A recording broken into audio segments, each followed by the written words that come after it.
You doing? Let's talk pox viruses. Specifically, let's talk monkeypox virus.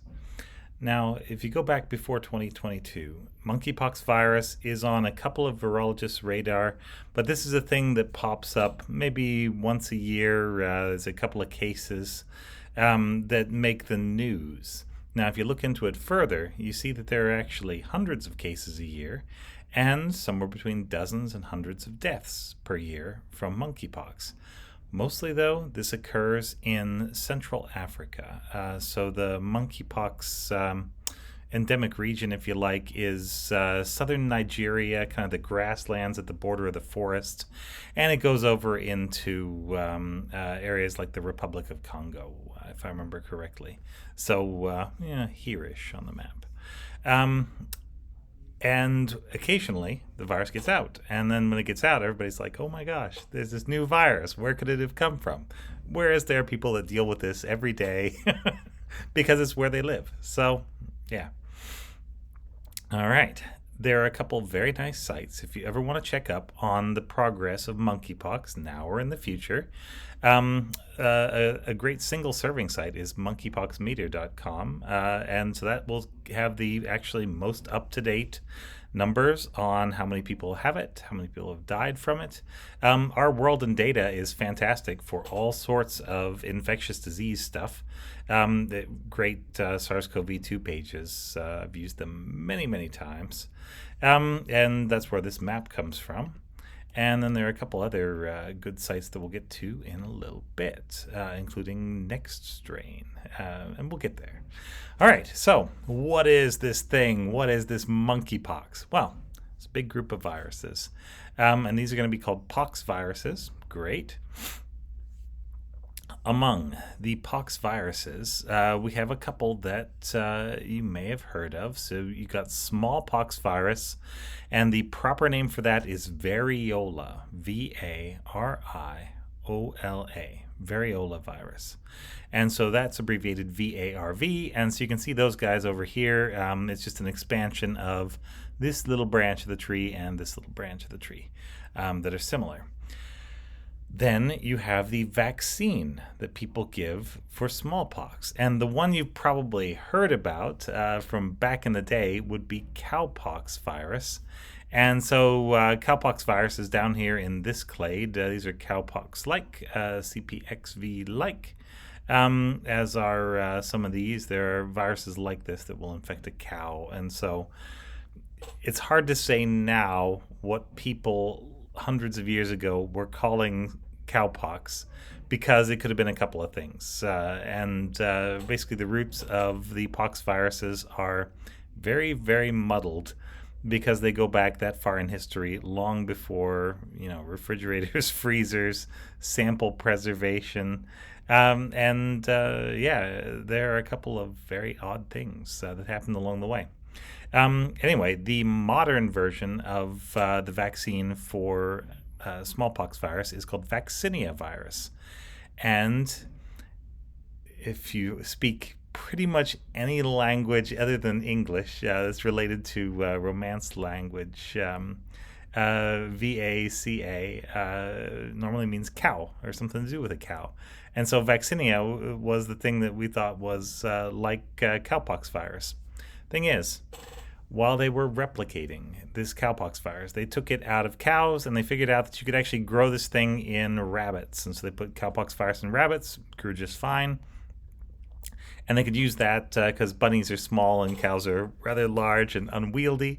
And so you could take that around and do vaccinations was the idea. This was one way that people kept virus inoculum going, because you basically had to have an ongoing infection to have an ongoing source of inoculum. Yeah, kind of neat, huh? Anyway, at some point, people checked and say, what's this cowpox-like thing? You know what? I'm sick of that GIF. Let's just push it off to the side. There we go. Okay, that's better. There you go. That's a vaccinia picture anyway. They checked, and it was a totally different pox virus that they had been using for years. Nobody noticed because it still worked. And so vaccinia virus is who knows what. Nobody's ever found the authentic source of it. It is somewhat similar to rabbit pox virus and horse pox virus. There's a particular strain of horse pox virus from an extinct horse, and that one's relatively close, but not even, like very, very close. So, yeah. Vaccine used widely throughout the world. People, probably your parents' age, definitely your grandparents' age, almost certainly have had this vaccine. And yeah, don't know where it came from. It was there. It somehow got switched for a thing way back in the day. And yeah, it works. And it's actually great. It's fine. It works a little better than cowpox virus does. So that's why we use it. Then your other branch are going to be monkeypox viruses. They're over here. This ECTV is ectromelia virus, which is a mouse pox, and CMLV, I believe, is camelpox virus. So there you go. All right. So if you want to see what monkeypox is doing in the world, I can't recommend a better site than nextstrain.org. So this takes you through a number of viruses that are either emerging or emerged, and you can look at their genetics and you can see what's going on with these things. And so from this is looking at the 2022 monkeypox outbreak. You can see that all these strains, so they're organized by time, so this is when they were picked up. You've got some strains that are essentially coming from or connected to Central Africa. These are what they call Group A.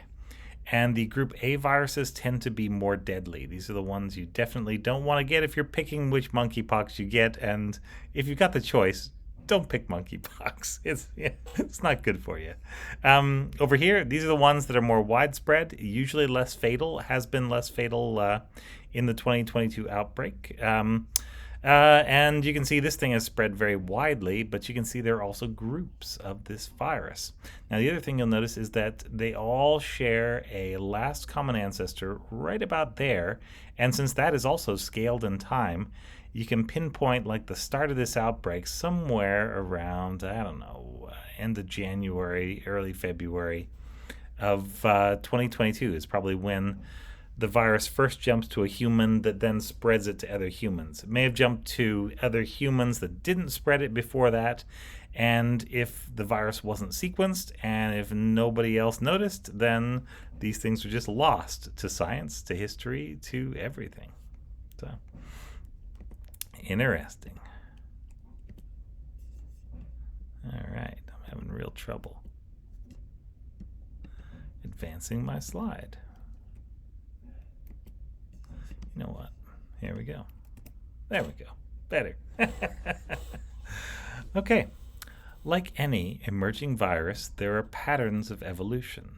So if you take an emerging virus like SARS-CoV-2, the place where most of the early mutations occurred and just piled up was the spike, because the spike is under selection by the immune system, meaning that if the immune system can grab it, the immune system can kill it, but the immune system is kind of like a blind person. It works by touch, so it's going to feel for the right shape, and if the virus makes a mutation, that basically changes the shape of a protein in such a way that maybe certain antibodies or certain T-cell receptors can't bind it. And when that happens, then the virus has escaped. Yeah. And so what you see here is a virus that is basically escaping in a number of ways. Everywhere that you have a cluster of mutations that have occurred and become very frequent, that would be a likely spot. Those are probably adaptive mutations or escape mutations, where the virus is basically being pushed in a direction by the immune system. That's the idea. All right. Take apart the genome, and what do you find? It's a giant genome, for one thing. If I remember correctly, most pox viruses are around 200,000 bases plus. These are double-stranded DNA viruses, really big. And like double-stranded DNA that you and I have in our genomes, there are lots of genes, and some of them point to the left, some point to the right. So it's not like positive stranded or negative stranded. We're way beyond that when we're into a genome of this size. So 200,000 bases, almost 200 genes, 191 that code for proteins. 136 of those completely unknown function, nothing documented. So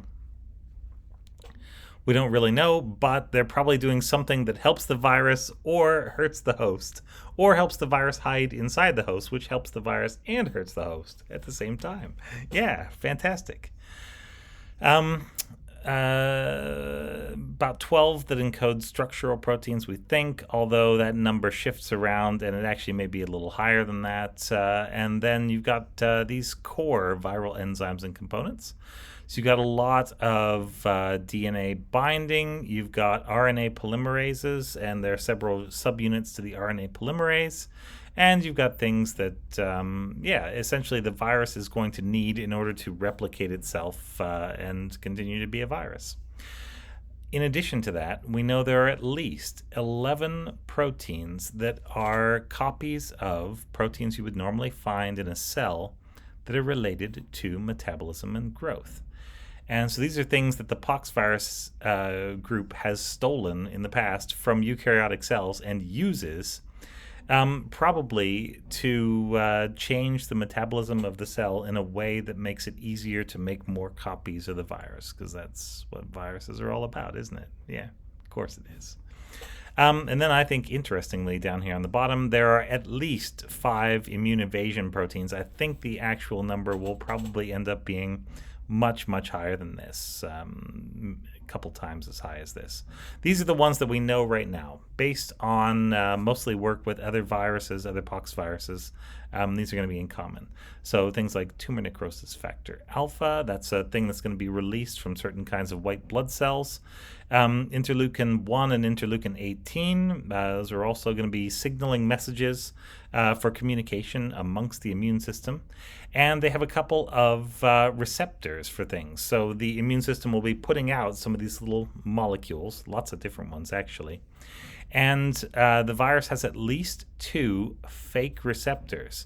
It's like setting up a fake mailbox, at your neighbor's house to intercept their mail, basically. So the virus is going to be, using this to grab these little signaling proteins out of the bloodstream, presumably. And once the virus grabs them, then they can't go on to signal anywhere else. It's intercepting messages before they arrive at the site. Yeah, pretty sneaky stuff, pretty virusy stuff. So, all right, what do these proteins do? Well, here's a little summary. Interleukin 1 beta is what they call a very pro-inflammatory cytokine. So it's going to really drive very, very hard all the things that could be hemorrhagic fever or could be making a sensible response to a disease. It kind of depends on how much you drive interleukin 1 beta and how many other parts of the immune system are there to kind of control that and keep a lid on it at the same time. So interleukin 1 beta, this is this IL-1 and then the B with a curly tail. That is normally going to be a signaling molecule. It's going to go between macrophages, and when macrophages make interleukin 1 beta, I say interleukin 1 beta, and the other macrophage then says interleukin 18. So that's I have received your signal, and it sort of escalates the cascade to the next level. Interleukin 18 will then go out and it'll bind to interleukin 18 receptors on natural killer cells and T cells. And these cells will together produce interferon gamma, which calls in and helps control other natural killer cells and T cells. In general, that's how we're going to fire up an immune response and direct it at the right part of the body, because that's the key with the immune response. You want a nice strong response in the right place and as quickly as possible, and then you nip it in the bud. Basically, you stop the problem before it becomes a big problem. Now, what do poxviruses do? Well, they have a fake version of interleukin 1 beta. Or rather, it's an interleukin 1 beta binding protein. So it's going to grab IL-1 beta as it comes out of this macrophage and before it gets into that macrophage. because these cells are signaling in the bloodstream. So they're just releasing these proteins. The proteins are circulating around, and every time the virus can basically snag a fly ball, steal one of these messages. That's one less message that can get home. Yeah. And so if we don't get that message to the other macrophages, then they are not going to make interleukin 18.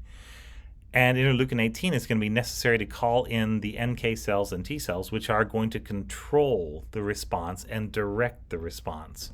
And so if you shut that down, you potentially stop, sounding the alarm, and you stop bringing in any kind of control to regulate this response. Now, the other thing that the virus has, of course, is an interleukin 18 binding protein. So even if we do make that message, the virus then tries to grab all the secondary message, interleukin 18, before it comes out and does anything. So, that's terrible. Yeah. What about TNF, tumor necrosis factor? So again, they have a thing that looks like the tumor necrosis factor receptor, and it binds tumor necrosis factor alpha. But when it binds there, then the TNF alpha does nothing. Yeah. So tumor necrosis factor is going to be released by a number of different cells, many different ones. And it is going to be a signaling molecule. It's going to inhibit T cells. And it's going to stimulate dendritic cells, get them to do a little better, and it's going to cause proliferation of T regulatory cells, which are the cells from the immune system that will come in and will kind of shut down an immune response. So they are the ones that do the best job of controlling how long and how strong an immune response is going to be. Basically, when they are no longer detecting the danger, they tell everybody else, all right, come on, cut it out, and let's go do something else. And so TNF alpha is doing all those things, which would kind of end disease. And you turn it off, and you get mayhem. So we're cutting very important lines of communication, is what the virus is doing. And that makes it difficult for the host to actually respond. And this is just a fairly standard viral tactic, interfering with all the normal ways that a host would go about protecting itself from the virus. Because, viruses don't want that. All right, so that's enough for this section. We'll get into a little bit of the disease in the next section.